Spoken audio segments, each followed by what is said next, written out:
Aleluia, glória a Deus. Nosso Deus, Ele é bom. Livro de Neemias, capítulo 8, versículo de número 16. Nós vamos estudar hoje sobre a porta de Efraim. Nós estamos dando encerramento hoje desse estudo que já faz alguns meses que nós estamos falando desse estudo, e Deus tem sido bom para conosco, né? Nós já falamos de 11 portas de Jerusalém, incluindo a história de Jerusalém, porque Jerusalém foi destruída, né? Incluindo quantas vezes Jerusalém foi destruída. Para quem não pegou o início, Jerusalém foi atacada por cerca de 52 vezes, 44 vezes foi tomada e retomada a cidade. Jerusalém foi atirado fogo por cerca de 23 vezes, né? E a gente está aqui estudando a porta da Jerusalém antiga, tá? Não é essa Jerusalém de hoje que existe, né? Depois da reforma de Herodes.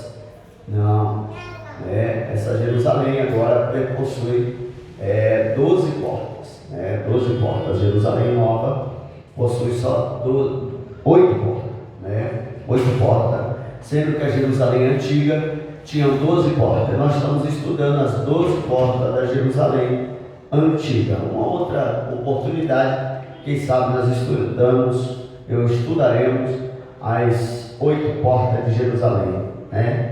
E a bênção é grande. A gente está aqui para aprender. Igreja é isso. Se você vai para a igreja para buscar bens material, você está no lugar errado. Bens material você busca quando você está lutando, trabalhando aqui. Você vem aprender para como você lidar na vida e fora, tanto espiritual quanto material. Agora, dizer que você vem para a igreja para você enricar dentro da igreja, não enrica. Não existe isso, gente. A riqueza é fruto de muito trabalho, tá? Muito esforço. Se você plantar, você for investidor da vida, e num dos investimentos você dá certo, e você ter garra de não desistir na primeira batalha que vem, primeira dificuldade que vem, porque muita gente não vence na vida, porque na primeira batalha, primeira luta que vem, ele já desiste, ele não continua, ele não consegue dar continuidade, e por isso não tem vitória. Amém? Glória a Deus. Vamos ler?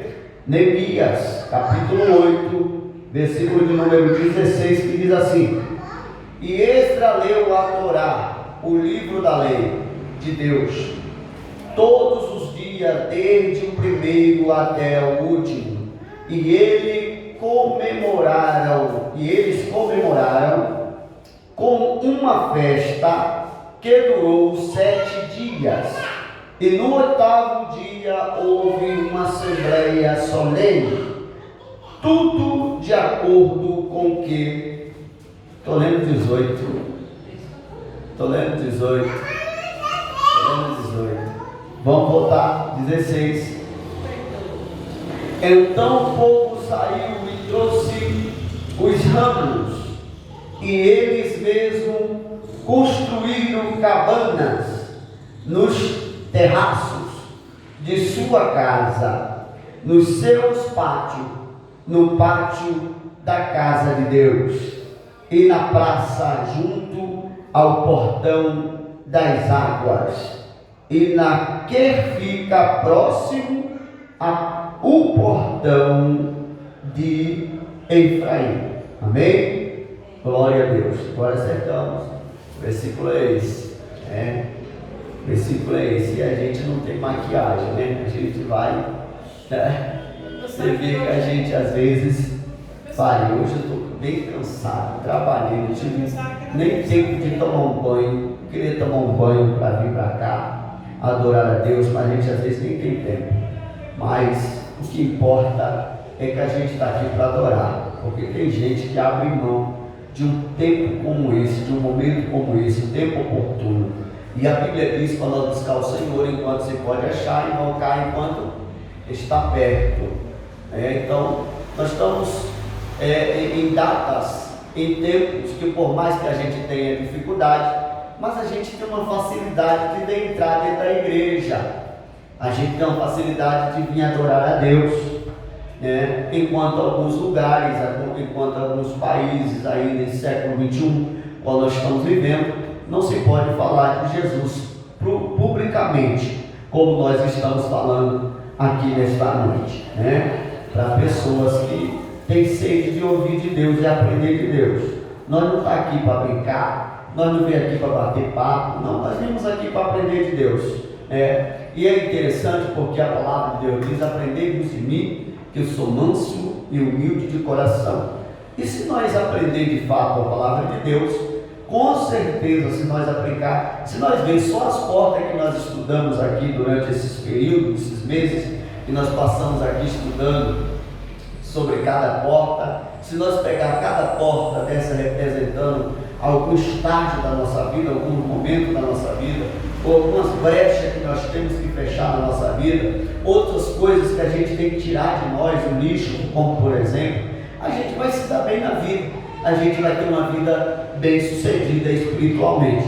Automaticamente, se nós quisermos viver uma vida relaxada, porque o Evangelho virou-se uma coisa banal, e as pessoas preferem viver uma vida de mentira, de engano, do que viver a verdade.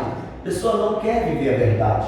Viver a verdade para as pessoas, para o ser humano, isso é uma afronta, isso é um confronto para ele.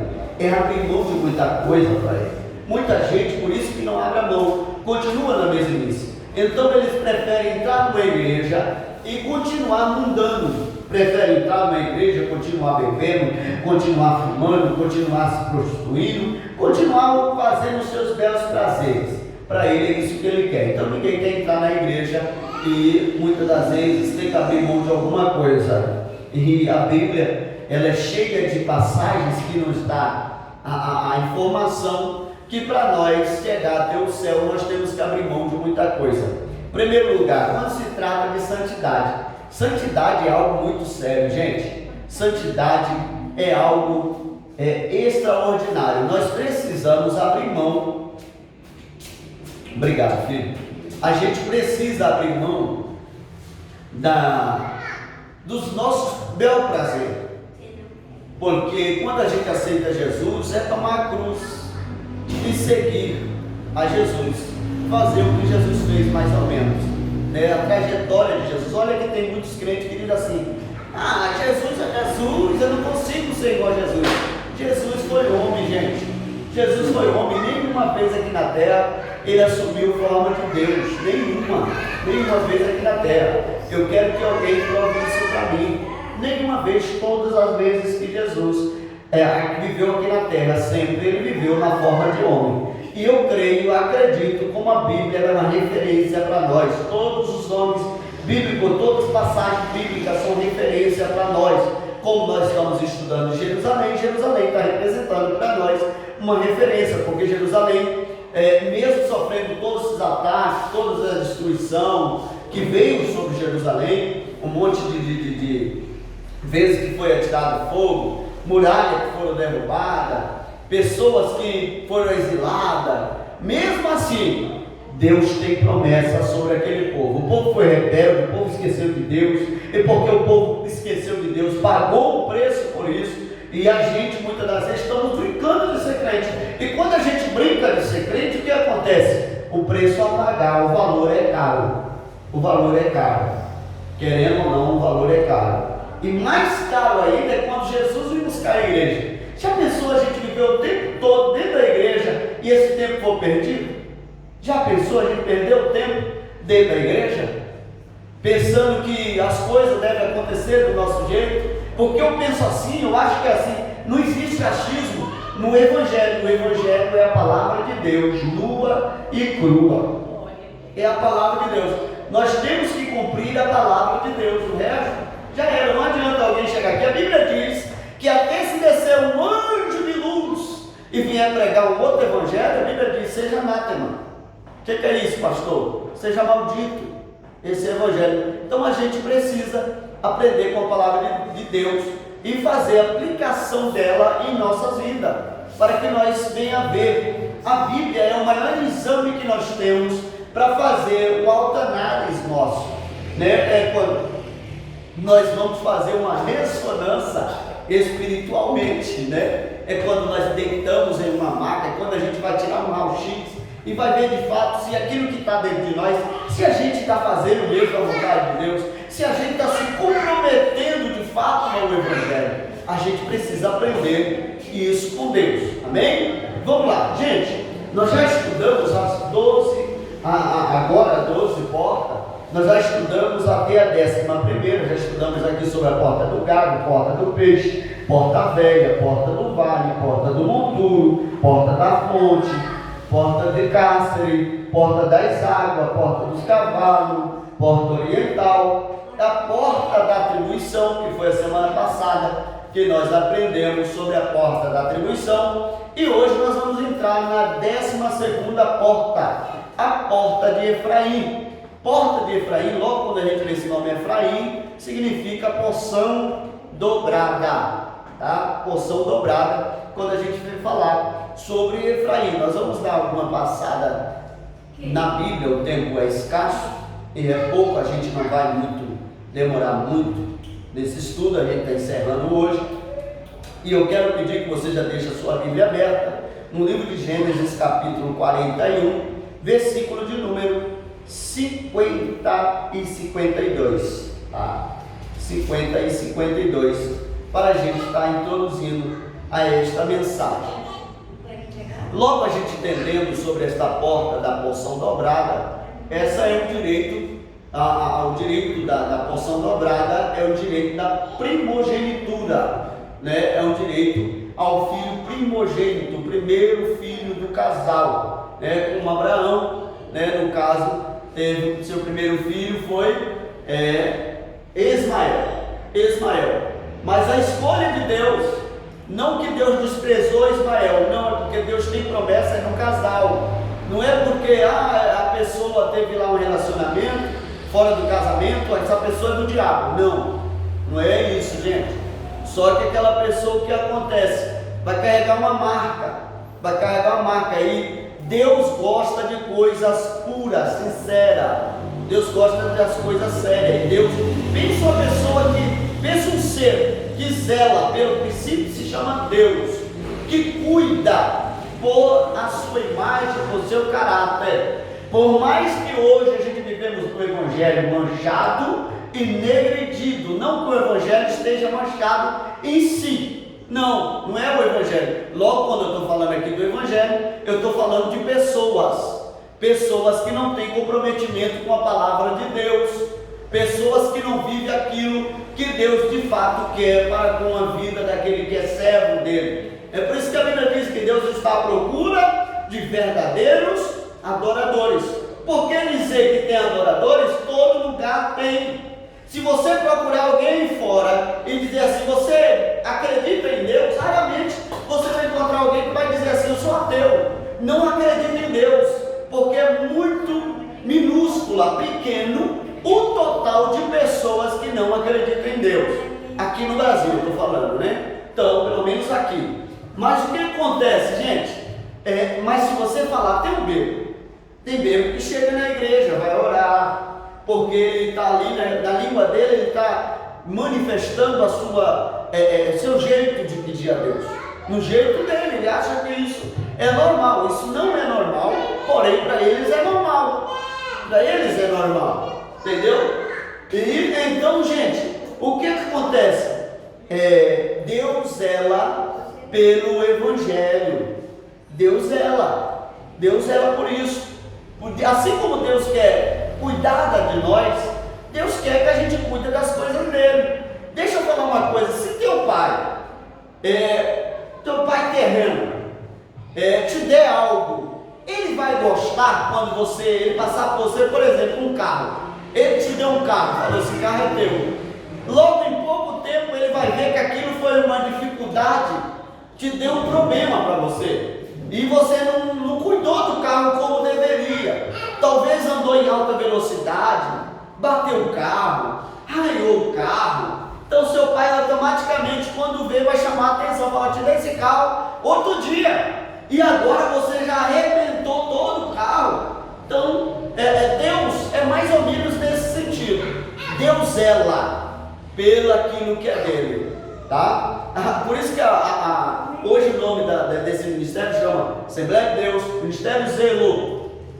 Porque lá no livro de João, no capítulo 2, versículo 17, os discípulos se lembraram, diz assim, e lembraram-se, o zelo pela tua obra me consumirá. O salmista no capítulo, no Salmo não tem capítulo, o Salmo é número. No Salmo 69, versículo 9, diz assim, o zelo pela tua obra me consumirá. Então as coisas de Deus não é de qualquer jeito. Por isso que quando Davi quis fazer um templo para Deus, Deus disse, você não pode, Davi, porque Deus zela pela obra dele. Esse negócio de dizer que é relaxado, as coisas de qualquer jeito, não é, gente. As coisas de Deus têm que ser perfeitas.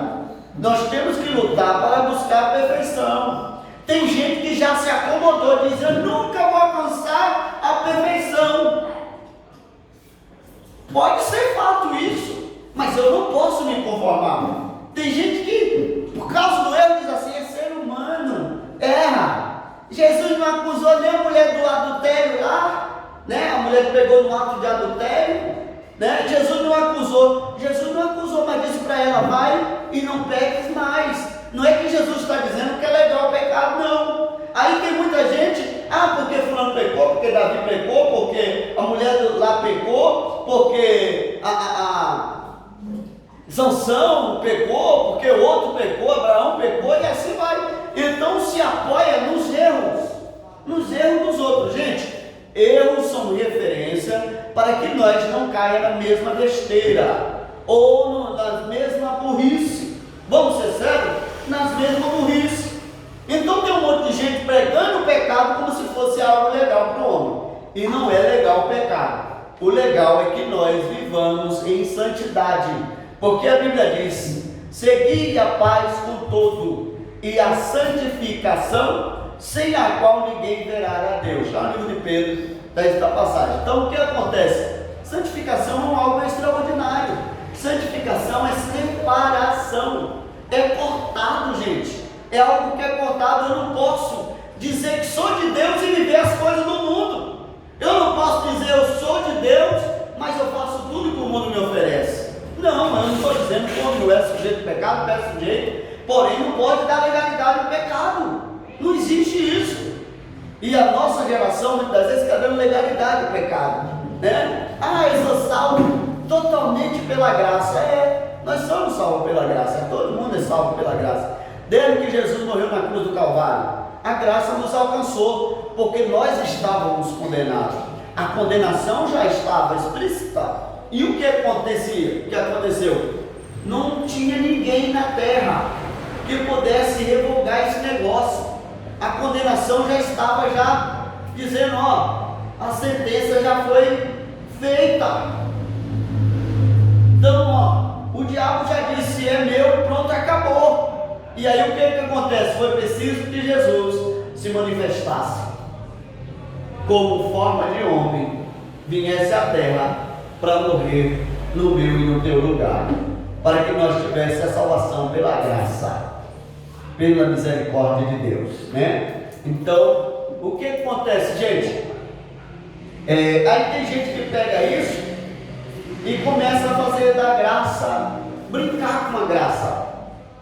E tem gente que ainda acredita que Deus criou uns para salvação e outros para perdição.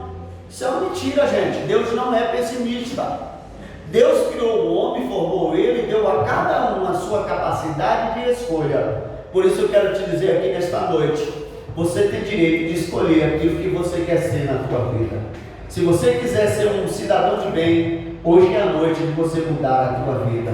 Se você também quiser ser um mau caráter, um mau pagador, Jesus não vai te pedir isso não, isso é mentira. Quando o povo diz que Deus vai te pedir, Deus vai impedir. Tem tanto ladrão aí, tanta gente roubando, matando, se prostituindo, Deus não matou. Não, a questão aqui é a questão de fazer as coisas certas. É Vamos obedecer a Deus. O segredo é obedecer a Deus. E é o que nós muitas das vezes estamos esquecendo de fazer perante a presença de Deus. Porque muitas das vezes até sacrifica, muitas das vezes até jejum, até consagra, até ora, vem até para a igreja, vai para o monte, vai para Israel, vai não sei para onde. Eu sou crente, compra chave ungida, compra caneta ungida, vassoura ungida, compra tudo. O feijão que cura o Covid-19, compra tudo, mas não obedece a Deus. E o segredo é nós obedecer a Deus, para que nós alcancemos a porção dobrada de Deus. Nós precisamos obedecer a Deus. Vamos lá, conhecer quem é Efraim. É interessante falar de Efraim, falar desta porta, porque Efraim não é filho de Jacó, mas Jacó, sendo avô, adotou como seu filho. A gente brasileiro diz que vô é pai duas vezes, né? Então, Jacó automaticamente, se fosse na nossa linguagem, Jacó seria o pai de Efraim duas vezes, né? Mas o que vai acontecer aqui é o seguinte: é algo que não é acostumado a acontecer, não era uma coisa que se via, e a Bíblia não conta nenhuma história, nenhuma outra história que viera a acontecer como essa aqui que aconteceu. Essa aqui foi o seguinte: José não fez parte das 12 tribos, todo mundo sabe disso. Dos filhos de Jacó, José é filho de Jacó. Porém, dos filhos de Jacó, José é o único que não faz parte da tribo, das 12 tribos. O nome dele não está lá explícito nas 12 tribos de Israel. Enquanto outros filhos de Jacó estão, como Dan, Naphtali, Rúben, Benjamim, esses outros estão lá escrito, está lá no mural das 12 tribos de Israel, os filhos de Jacó. Mas o que me chama a atenção é o seguinte: é que José está no Egito e ele vai gerar 2 filhos com uma mulher egípcia. Uma mulher egípcia. Automaticamente, e vê o envolvimento de José aqui, segundo o que os estudiosos dizem. Então, automaticamente não podia haver envolvimento de uma pessoa de Israel com pessoas de outra terra. Mas aqui o que acontece? José vai ter filho, e esses 2 filhos de José, esses 2 filhos vai fazer parte do ciclo, do muro, dos nomes das 12 tribos de Israel. Vamos ler os nomes dele. Está no livro de Gênesis 41, 50, versículo 50 ao 52. Diz assim: antes de começarem os anos de forme Azenate, filha de Potifera, sacerdote de On, deu a José 2 filhos. Ao primeiro José deu o nome de Manassés, esclarecendo, Deus me fez esquecer meus dias difíceis e todas a família de meu pai. Quando José tem um filho, veja que o primeiro filho, nós estamos falando de porção dobrada, você vai entender. Porção dobrada é o primeiro filho. Olha o que Jacó vai fazer depois. Calma aí, vocês vão entender, tá? Então o primeiro filho de José deu o nome de Manassés. Porque ele dizia: Deus me fez cessar a dificuldade, os problemas. José está bem no Egito. José não está vivendo uma vida de dificuldade financeira, tanto que José alcançou um dos maiores cargos dentro do Egito, sendo ele um judeu ou um israelita não do Egito, tá?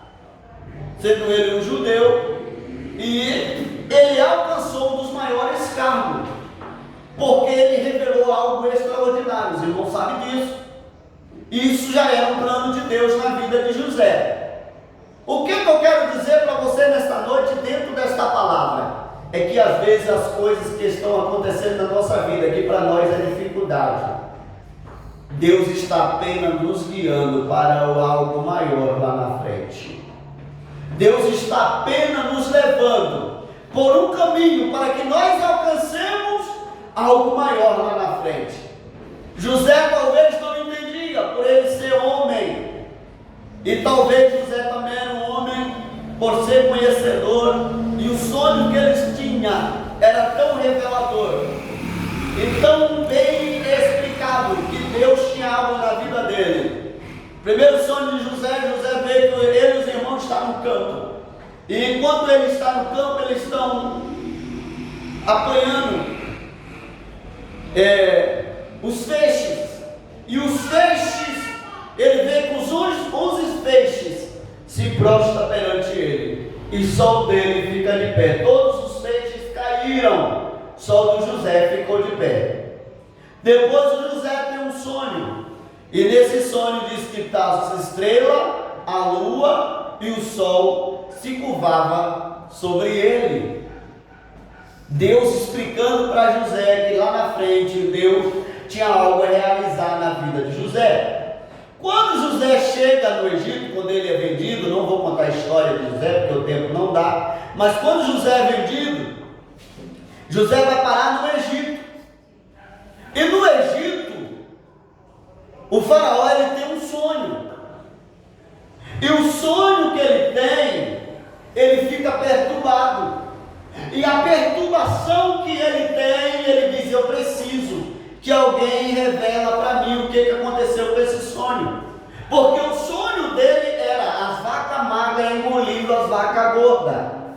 As espigas de milho mais saudáveis, as espigas de milho, as melhores, eram as mais fracas, porque as espigas magras, as espigas fracas, engolia as outras, vencia as outras. Você já viu uma vaca magra entrar em uma briga com outra vaca que está saudável, que está bem pastada, e ganhar? Nunca vi isso. Só o sonho de Faraó faz isso.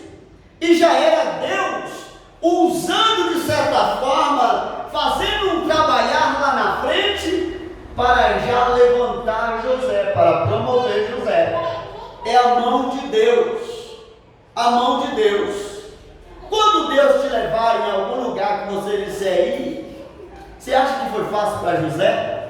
Será que foi fácil para José? José, sair rei, está fácil demais.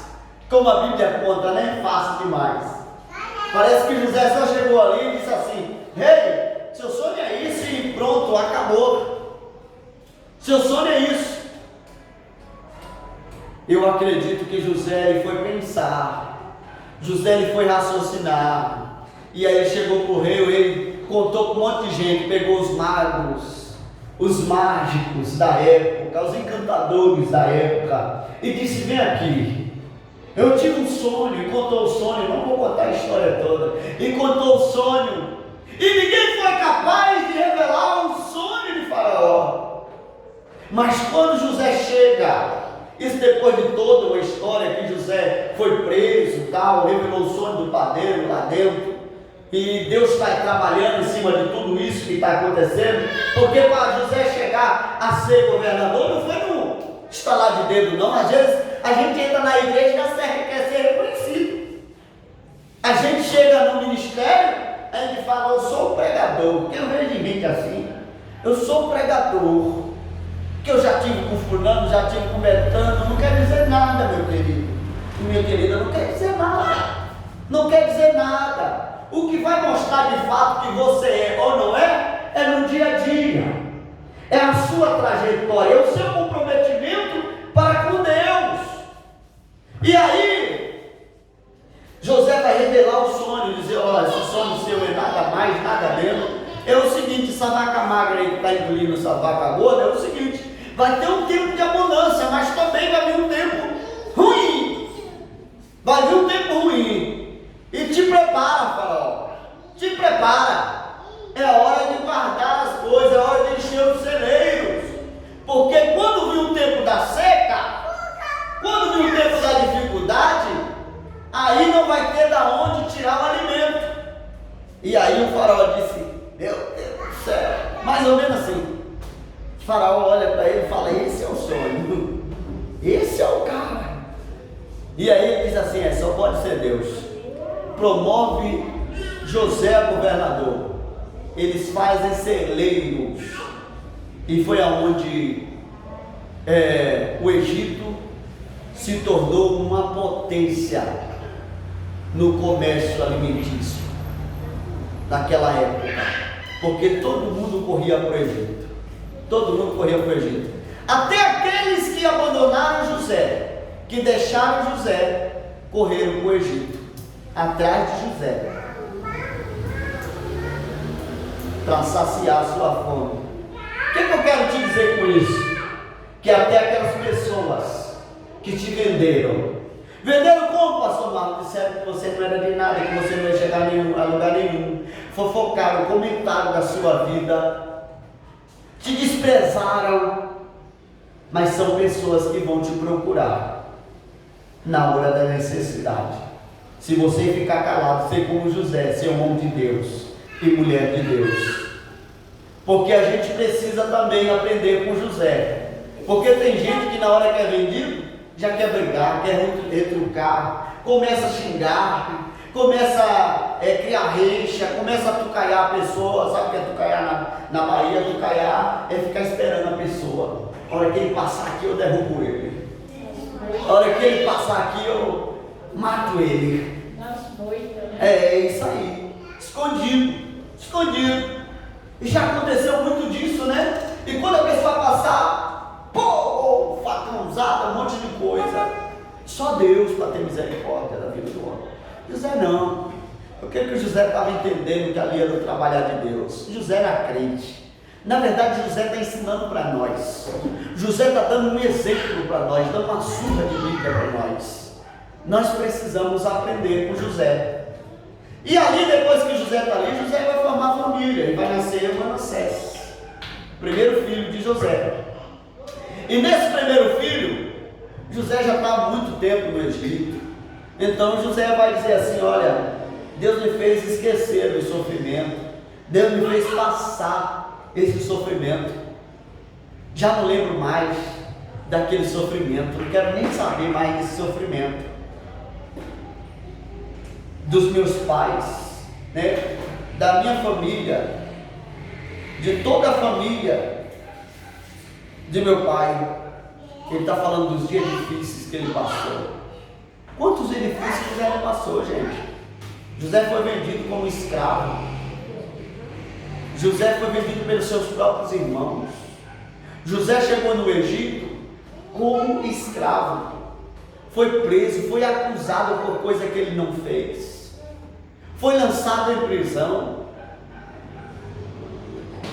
Mas José continuou acreditando no Deus vivo. O segredo do sucesso é acreditar em Deus. O segredo para que nós alcançamos a porção dobrada é acreditar em Deus. Eu não sei, eu estou falando de mim, eu não sei, vou falar algo aqui. Eu acredito que José não fez parte das tribos, talvez porque era casado com a mulher egípcia. E também, talvez por ser já uma pessoa bastardo de bens do Egito. Talvez por isso, não sei, estou falando assim, talvez, tá? Porque aqui expressa já um José que está farto das coisas. e que ele já está dizendo, eu esqueci da fadiga, dos dias difíceis, né? Então ele pôs o nome do filho Manassés, foi o primeiro filho de Moisés. Vamos continuar. 51. Ao primeiro José deu o nome de Manassés, esclarecendo, Deus fez, cadê? Deus fez esquecer meus dias difíceis de toda a família de meu pai. Ao 52, quando ao segundo filho, ele o chamou de Efraim, justificando, Deus me fez prosperar na terra do meu sofrimento. Como Deus é bom, né? Como Deus é bom. Eu gosto muito de pregar sobre isso, porque tem gente querendo fugir do lugar onde mora, às vezes por perseguição, tem gente querendo fugir do casamento que tem, talvez por dizendo que é perseguição, tem gente querendo fugir da rua onde mora, por causa de problema, e Deus é tão bom, Deus é tão maravilhoso. Eu gosto de pregar sobre isso, porque Deus nos honra justamente nos lugares mais difíceis da nossa vida. Você já viu isso? Deus nos honra nos lugares mais difíceis da nossa vida. E José chega ali como indigente, como a gente sabe, como eu estava falando aqui, chega como escravo. Ninguém quer ser escravo. Ou que levante a mão alguém que quer ser escravo aqui nessa noite. Ninguém quer ser escravo. A época da escravidão, os escravos fugiam. Aquilo era um sofrimento para o escravo. Os escravos apanhavam para trabalhar, quando erravam qualquer erro era motivo de ser levado em açoites, né, para apanhar. E ninguém quer viver uma vida dessa, de servidão, de escravidão, ao ponto de apanhar por isso. E José é esse cara, e José está dizendo ao segundo filho que Deus deu para ele, José está dizendo, eu vou colocar o nome dele Efraim, porque Deus me fez prosperar na terra do meu sofrimento, na terra onde mais padeci, onde mais sofri, foi aonde Deus me fez prosperar. É isso que José está falando. Sabe o que eu quero dizer? Eu gosto de ir ensinando e já profetizando também, liberando uma palavra para a vida de vocês. Sabe o que esta palavra está dizendo para nós? Está dizendo que é no lugar onde você está achando que nada vai dar certo. Essa palavra está dizendo para nós que é no lugar onde você está sofrendo, onde você sofreu, é onde Deus quer te usar, é onde Deus quer trabalhar na tua vida, é onde você está sofrendo, é onde Deus está trabalhando na sua vida. Eu gosto até de exemplificar, porque a gente mesmo sofrendo, Deus tem colocado a sua potente mão sobre a nossa vida. E nós temos sobressaído, nós somos muito ingratos, essa é a verdade. E nós deixamos passar desapercebido as coisas que Deus fez na nossa vida, a providência de Deus. Porque se nós fôssemos parar para analisar quantas vezes Deus tem nos livrado, quantas vezes Deus tem operado em nosso meio, nós ia parar o dia, a noite e olhar se desse para nós contar quantas vezes Deus nos livrou de tanta situação. Eu aqui, só para lembrar de uma aqui, eu vou te dizer, uma vez eu estava tão ruim, mas ruim mesmo. E eu pensei que eu não ia me livrar daquela tosse que eu estava, uma tosse brava. E aquilo me fazia tossir de tal forma que eu não conseguia me controlar.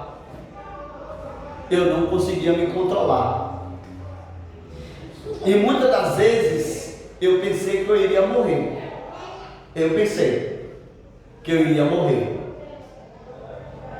Se minha mãe estivesse aqui nessa noite, eu ia usar ela para comprovar isso. De tão difícil que foi. Eu me lembro que eu fui trabalhar na roça roça de cacau, fui podar cacau, tirar a vassoura de bruxa. E quando eu estava lá trabalhando, eu me lembro que dava crise de tosse. E aquilo eu tinha que parar, porque era tão forte que me controlava aquilo, eu não conseguia, era mais forte do que eu, e eu tentava controlar e não conseguia. O controle da tosse sobre mim era mais forte do que eu. E eu levei mais ou menos, sem brincadeira, com aquela tosse, sem brincadeira. Eu quero jogar